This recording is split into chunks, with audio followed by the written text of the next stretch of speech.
Standard form of linear programming problem.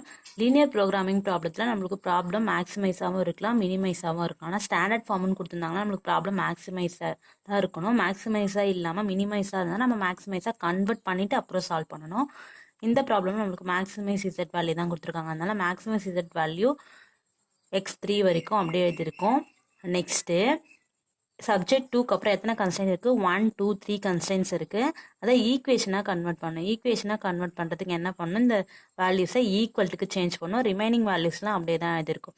Next note பாருங்கள். Less than R ஈக்குவல்ட்டுன்னு இருந்ததுன்னா plus add பண்ணணும். Greater than R ஈக்குவல்ட்டுன்னு இருந்ததுன்னா minus add பண்ணணும். இப்போ ஃபர்ஸ்ட் ஈக்குவேஷனில் லெஸ் தென் ஆர் ஈக்குவல்ட்டுன்னு இருக்கா? அப்போ என்ன பண்ண போகிறோம்? Plus S1. இங்கே என்ன இருக்குது? செகண்ட் ஈக்குவேஷனில் கிரேட்டர் தென் ஆர் ஈக்குவல்ட்டுன்னு இருக்கும். அப்புறம் மைனஸ் S1 வேரியபிள் ஆல்ரெடி கொடுத்துரும். அப்போ செகண்ட் ஈக்குவேஷனுக்கு என்னென்னு கொடுக்குறோம்? S2ன்னு கொடுக்குறோம். தேர்ட் ஈக்குவேஷன் என்ன இருக்குது? லெஸ் கிரேட்டர் தென் ஆர் ஈக்குவல்ட்டுன்னு இருக்கா? அப்போது தேர்ட் ஈக்குவேஷனுக்கு என்னென்னு கொடுக்குறோம்? Minus S3. இப்போ இதில் இருந்து என்னென்னு சொல்லலாம்னா ப்ளஸ் இருக்கிறது என்னென்னு சொல்லலாம்? Slack variable. மைனஸ் இருக்க வேல்யூஸ் என்னென்னு சொல்லலாம்? Surplus variable. இங்கே 0 கோஎஃபிஷியன்ட்டில் ஆட் பண்ணியிருக்கோம்ல, அது எப்படின்னா இங்கே 1, 2, 3 ஈக்குவேஷன் இருக்கா?